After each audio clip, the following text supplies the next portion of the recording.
अस्सलाम वालेकुम। मैं हूं मोहम्मद आसिम शाकर और आप देख रहे हैं मेरा यूट्यूब चैनल और फेसबुक पेज। जब मौत आएगी तो यकीन जाने कि कुछ भी काम नहीं आएगा।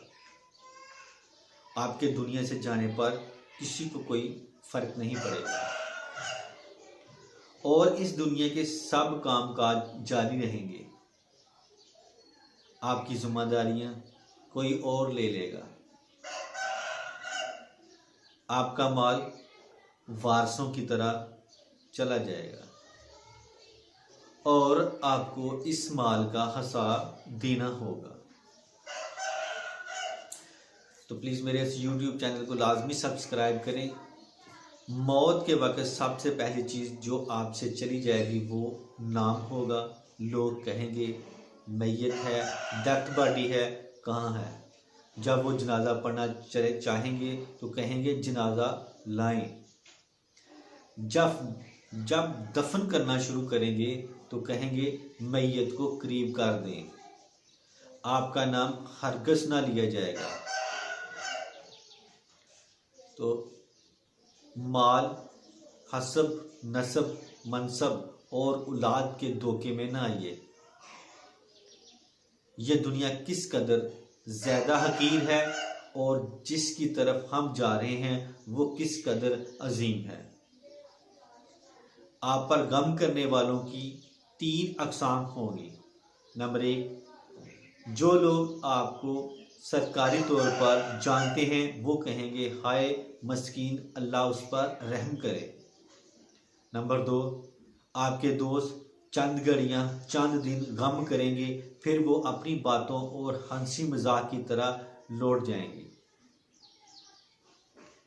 नंबर 3, आपके घर के अफराद का गम गहरा होगा। वो कुछ हफ्ते, कुछ महीने या 1 साल गम करेंगे, उसके बाद वो आपको याददाश्तों की टोकरी में डाल देंगे। लोगों के दरमियान आपकी कहानियों का इख्तिताम हो जाएगा और आपकी हकीकी कहानी शुरू हो जाएगी और वो आखिरत है।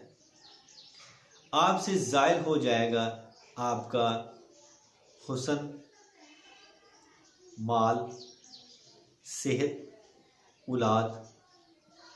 आप अपने मकानों और मोहल्लात से दूर हो जाएंगे। शोहर बीवी से और बीवी शोहर से जुदा हो जाएगी। आपके साथ सिर्फ आपका अमल बाकी रह जाएगा। यहाँ ये सवाल पैदा होता है कि आपने अपनी कब्र और आखिरत के लिए अभी से कुछ तैयारी की है।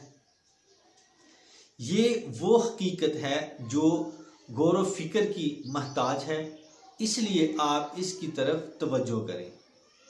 नंबर 1, फ़राइज़। नंबर 2, नवाफल। नंबर 3, पुशीदा सदका। नंबर 4, नेक अमाल। नंबर 5, तहज्जुद की नमाज। नंबर 6, और अच्छे अखलाक की तरफ शायद कि निजात हो जाए। मरने वाले को अगर दुनिया में वापस लौटा दिया जाए तो वह सदका करने को तरजीह देगा, जैसे कि अल्लाह का फरमान है, ऐ मेरे रब, तूने मुझे करीब मुद्दत तक मोहलत क्यों न दी कि मैं सदका करता। वो ये नहीं कहेगा कि मैं नमाज अदा कर लूँ या मैं रोज़ा रख लूँ या मैं हज और उम्रा कर लूँ। उल्मा कहते हैं कि मैं ये सिर्फ सदक़े का जिक्र इसलिए करती है क्योंकि वो अपनी मौत के बाद उसके अजीम असरात देखती है, लिहाजा ज़्यादा से ज़्यादा सदक़ात और खैरात करें। और बेहतरीन चीज़ जिसका आप भी सदका कर सकते हैं वो आपके वक़्त में से 10 सेकंड है। आप खैरख्वाही और अखलाक की नीयत के साथ इस तहरीर को दूसरों तक पहुँचाए, क्योंकि अच्छी बात कहना भी सदका है। अगर आप इस तहरीर के ज़रिए लोगों को याद दहानी करवाने की कोशिश करेंगे तो क़यामत के दिन इसे अपने तराजू में पाएंगे। और नसीहत कीजिए, क्योंकि यकीनन नसीहत ईमान वालों को नफ़ा देती है। तो इसके साथ ही मैं अब इजाज़त चाहता हूँ। दुआ में याद रखना। अस्सलाम वालेकुम।